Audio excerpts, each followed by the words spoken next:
We're back! Season 1, episode 3. I got a haircut. We're gonna show you guys how to prepare this intake manifold with TGV deletes, phenolic spacers. We'll be installing a Cobb turbo inlet pipe. We're gonna show you exactly how to do that, detailed and proper way to do it, and make this baby look good. Okay, so now I'm just gonna disassemble this intake manifold. And we're just gonna start with pulling off this hose, the turbo inlet, if I can.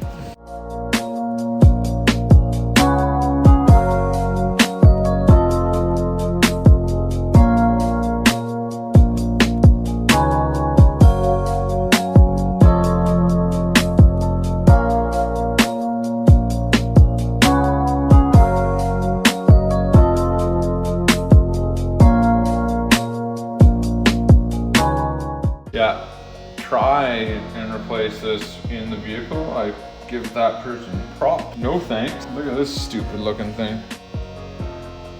Oh, it's right into my nose. I guess it would have been easier to pull off the TGVs. We're doing things kind of backward. There's a lot of stuff going on here, so I'm just gonna try and take the intake manifold off of the TGVs, all the other stuff. Let's just see where this takes us.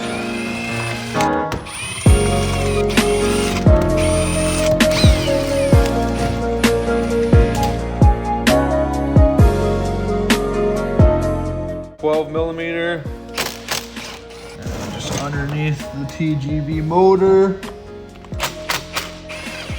and that one there.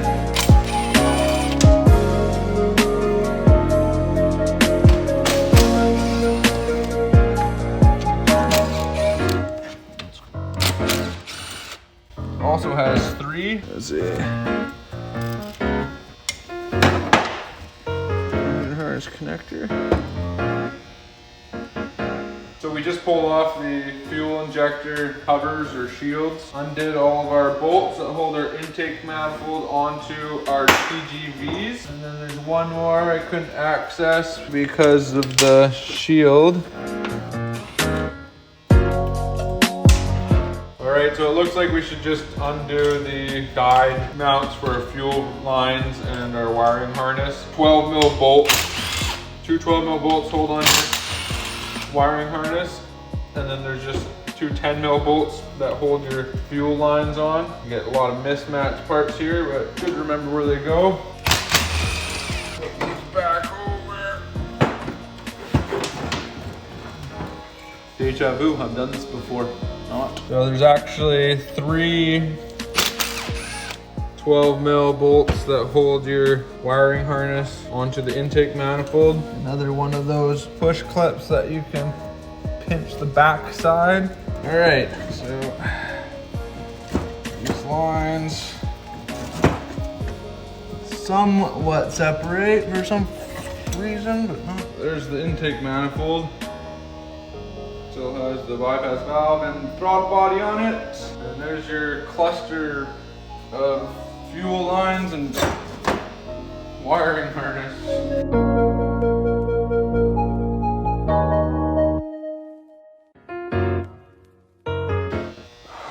All right, my brain's getting a little fuzzy because it's just a lot of weird shit going on that I'm not used to. But we're just gonna pull the 2 12mm bolts on each side that hold the fuel rails into the TGVs. And then also we'll pull the 12mm that are holding the fuel lines onto the TGVs also. And we'll just try and separate.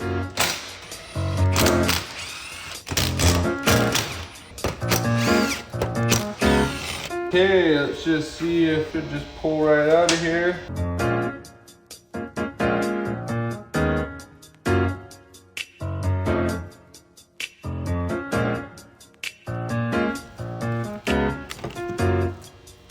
Crap on a cracker, eh?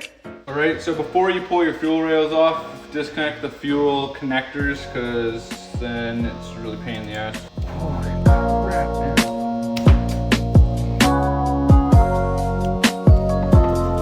Maybe pull these injectors out, but maybe you gotta pull this TGV off first, I don't know.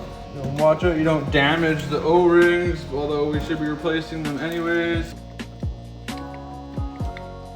TGVs are annoying, but we got them out. Hopefully the deletes are a little more simple and less bulky, look better. Okay, we're just gonna pull the fuel injectors out of the fuel rails so that we can replace the fuel injector O-ring and clean all this gunk off of it, and so then we know that it's gonna seal good when we put it back together. Pull off seals.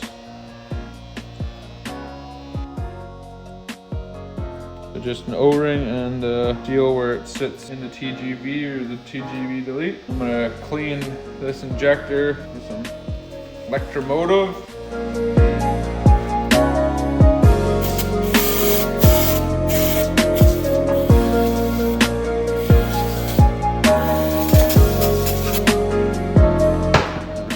Off with some compressed air.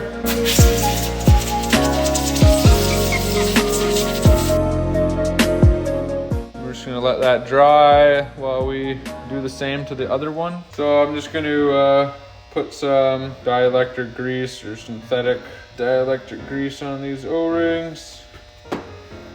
And then just get those babies on there. Same with on this seal block. I don't know what you want to call this thing.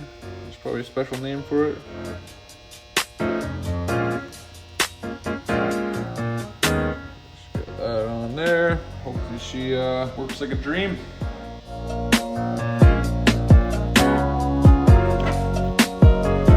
We live.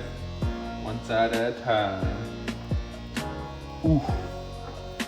That feels good. Oof.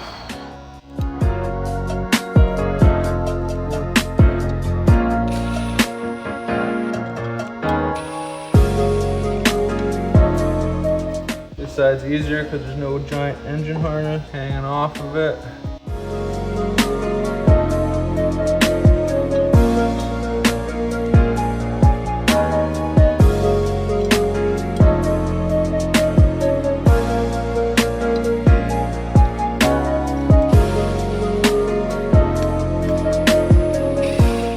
Dax ended up staying late last night and cleaning his engine bay and prepping some surfaces. I'm just going to go through the surfaces that we prepped and how we did that.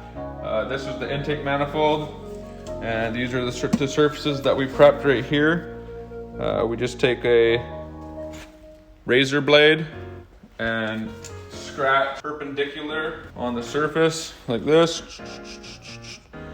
If there's any heavy gunk, I used a gasket scraper just to get that off, and then scrape this, and then a Scotch-Brite pad, fine Scotch-Brite pad, and wipe these down. All the points that's gonna keep it from sitting flush. Before we install everything, we're gonna clean all the surfaces with brake clean or some type of alcohol to remove dust and possible oil from fingerprints or any oil that might be on there. And these TGVs are brand new, so we didn't have to prep any of those surfaces, but we will clean them with an alcohol pad before we install them.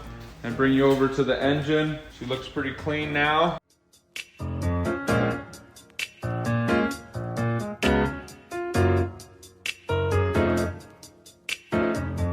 So over at the engine here, we've prepped these surfaces where the phenolic spacer is gonna sit underneath the TGV deletes. And we've also prepped it on this side over here. Same way with the razor blade and a Scotch-Brite pad, and then final alcohol. So in episode 4, we're gonna be showing you guys how to install a Mishimoto radiator, and we're gonna be doing a full service, so temp sensor, thermostat, lower and upper rad hoses, new hose clamps, and we're gonna be putting new fluid in it, so it's basically a brand new system. If you wanna watch that video for upgrading cooling, it's gonna be episode 4 on our series 1, season 1 of the STi build. I just wanted to show you the intake manifold. We swapped the fuel rail over with the fuel injectors, new fuel injector O-rings to the TGV deletes, and we prepped all of our surfaces in preparation for the install of our phenolic spacers, our TGV deletes, and our intake manifold with a new cob turbo inlet. So this is the end of episode 3 of our disassembly of the intake manifold setup. If you liked it, like it down below please. Comment down below, dislike it down below. Share your thoughts with us. And stay tuned for episode 4 for the coolant.